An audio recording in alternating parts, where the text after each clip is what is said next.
Oh my goodness. Parang ano na, yung sa restaurant, yung washing, ano? Dishwashing liquid, okay. Mamaya sa washing ang bagsak na ere. Oh guys, napakasipag. Alright, siya naman ang bida ngayon kasi nga, ikaw na isipang i-content, nililinis mo yung brand yung motor. And guys, once again, hindi nga talaga na-tune up po sa loob ng isang taon, 4 na buwan kasi nga madalang lang ginagamit. Ito yung brand new na hinahanap ng kalawang, hinahanap ng dumi kasi hindi siya ng madalas na ginagamit. Kaya ang humabol nito, dumi, kalawang, kailangan ng driver dapat kasi nga walang gumagamit basta kasi sa dami ng motor na ginagamit namin. Ayan guys, ngayon lang sinipag yan, oh. Guys, nakita nyo naman yung may-ari ng motor na yan na brand new. Napansin nyo ba? Nakita nyo ba yung leg na naka 24K pa yan? Oh, ako naiinggit. Ayaw kong bilhan ng mamahaling alahas eh. Alright. Nakakainggit. Oh guys, so bagong-bago. Kita naman. Kita naman may branch niyan. Ito yung branch ng Euro. Pero ang makina niyan parang Barako 175. Alright. Kasi nga malaki. Oh, kita niyo. Ito may tagiliran, no? 175. Madalang lang ginagamit. Kaya pag umahon to hanggang bundok, hanggang matarik, ahon at ahon yan. Kahit na overloading pa o walang karga o may karga o kahit puno ng karga, kahit wala, higpitan lang yan. O, diba? Nakita nyo naman. Ngayon, lulitaw na may kintab. Hindi nalitaw yung kalawang at saka dumi. O, kita nyo guys, oh. Baka lang natin naman yan. O, paano mo sasabihin guys na hindi siya brand new? Hindi nga na kinakalawang yung tambutso ng elbow. O, again, hindi pa nagalaw yung mga tornilyo na yan dahil hindi pa nabuksan yung makina. Uulitin ko, hindi pa na-tune up yan. Sa isang taon, 4 na buwan. Kasi ang alam ko, sinabi ko na sa ibang content ko, sa vlog ko, pag ang brand yung motor, 3 months o every month, basta araw-araw nagagamit, tune up po yan. Ito, hindi ma-tune up kasi nga, ang driver ang hinahanap, ang taong hinahanap para magamit, kaso hindi magamit-gamit. Dahil nagtambak na yung motor namin, nakita ko mo naman, diba? Oh, yun oh. Alright. Oh, yan oh. Inisis yung kalawang guys. Ang labas nito, pag na-isis to, brand new style na naman to. Hirap mong tanggalin eh. Ganun talaga kasi pinabayaan mo eh. Oh. Kaya sinipag maglinis guys kasi binilan siya ng 24K, panliig. Parang chencho o pang ng aso, napakalaki. Yun, nainggit ako, ayun oh.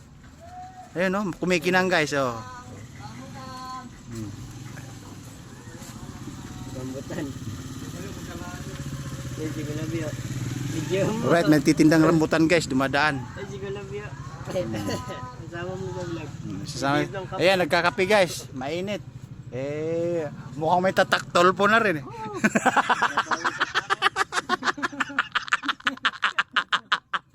Ay guys, saka ko lang bagitin yung tataktol po. Balik tayo sa tatak Euro. Alright. Oh yeah guys, luminis na. Nawala sa 100% na dumi. Natanggal na yung 3/4, 1/4 pala natitira. O kalahati, half-half. O di ba? Oh. Kape muna tayo bago magbida-bida. Kasi may tataktol, pare ko, mainit. May tataktol po na eh. May hawakan naman. Ano ba sabi ni Calvo? May invitation na daw siya. Ano ba kwento doon? Invitation na yan. Ayan, si Calvo, sa mikato ng kailan. Alright guys, tuloy-tuloy sa paglinis. Tuloy-tuloy sa pag-dishwashing liquid. Nako, ginawa ng restaurant yung motor nare. Mamaya amoy adobo nare. Mga adobong puset. Guys, puno yung dishwashing liquid na yan. Diyan lang inubos sa isang motor na yan, oh. Nako, oy! Mga idol, tama, nag-content ako. Kaway-kaway naman kayo. Ayan guys, oh, yung mga natin, followers natin yan, oh. Ayan, oh. Alright? Medyo steady sa camera, pero open.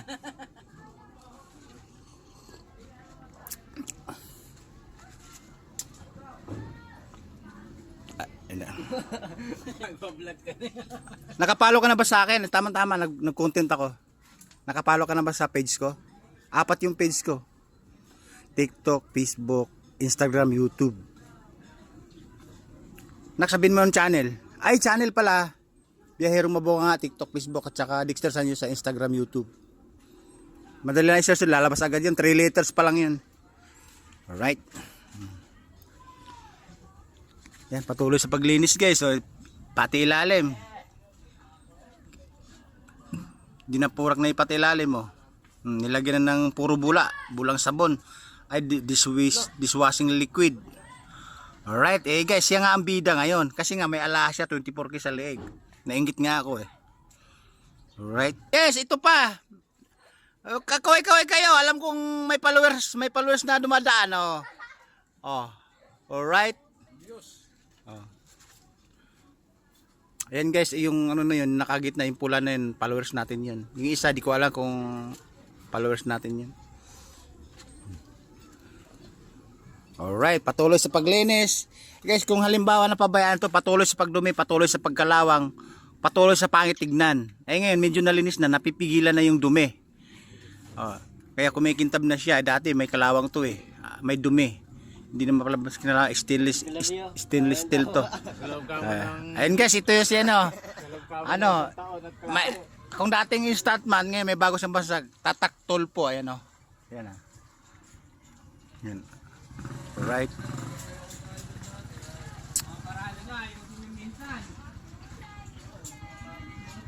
Alright.